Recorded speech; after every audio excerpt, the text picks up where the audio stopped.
It's time for the Daily Stand Up Podcast presented by Agile Dad with your host, Lee Henson. Without any further ado, let's get started. It's time for our Agile, Not So Agile episode of the Daily Stand Up. So I thought today I'd start with a story. And some of you may have heard this story. If you did, let's enjoy it again because this is a great story. There once was a young man. And this young man, he lived a normal life. He did all the things young men his age would do. He was very outgoing. He was just a good kid. But one thing that bothered him a lot was when people got him angry.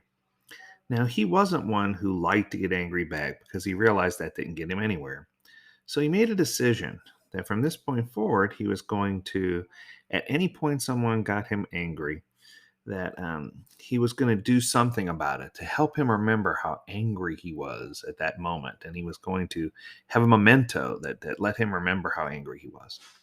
So, what he did was instead of addressing concerns as they came up, he decided that he was going to do something about it. So, he was walking down the road and he had a really hard time at school with one of his teachers. So, he saw a rock on the ground. It wasn't a large rock, it was a small pebble. So he decided to pick it up and put it in his pocket. And he says, when I get home, I'm going to put this on my shelf so that I'll always remember how angry Mr. Dutchins made me, right?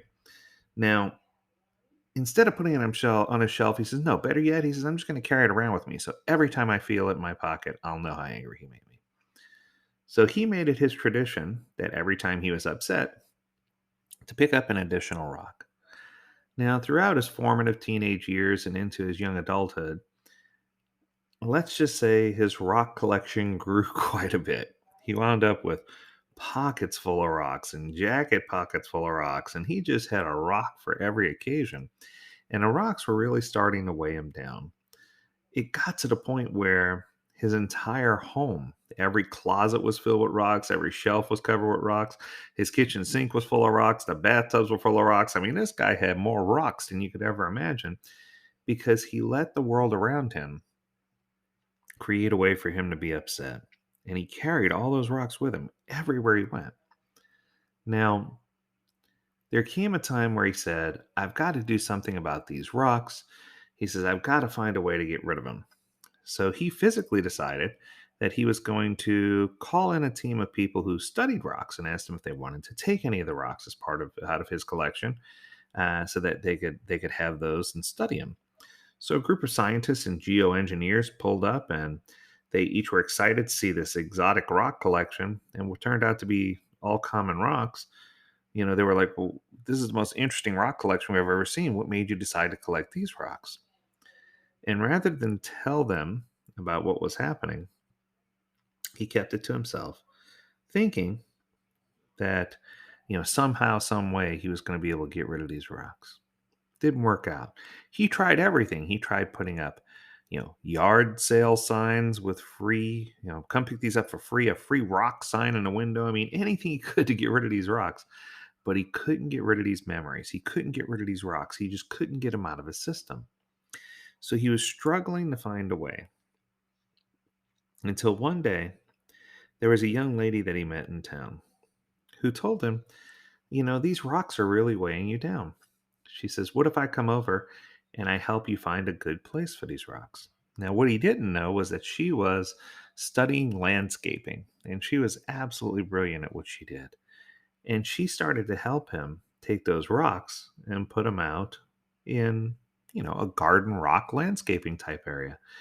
And each time he put rocks out of his pocket and each time he moved rocks from inside to the outside to help with landscaping, he realized he was creating this beautiful landscape in his yard. And she challenged him. She says, over the years, I've always admired you. She says, but the one thing that frustrated me was that every time you felt like you were upset, you always picked up a rock and recognized that you were upset. But you never bothered to do anything when you were grateful or thankful for something that someone else did. So from this day forward, I want you to make a promise. Instead of picking up rocks, every time someone does something kind for you, every time you see kindness in your life, or every time someone makes you happy, I want you to plant a seed instead. And she gave him a large bag of seeds, and they were all mixed. He didn't know which seed was which. It was just a mixed bag of seeds, and he promised that he would do it. Well, these two ended up remaining friends for their entire life. And over time, this gentleman planted so many seeds, and his yard was stunning. There were so many different flowers and shrubs and bushes and trees and you name it. And it was just the most beautiful yard in the entire neighborhood. And of course, she fell head over heels in love with him. And they wound up, becoming eternal partners. They wound up becoming married and sealed for eternity. And they were so happy together. But I think the biggest effect was at the wedding reception when he put on his new suit, his new clothes. People were coming up to him and saying, "You really do look so much better. You look like you've lost a ton of weight.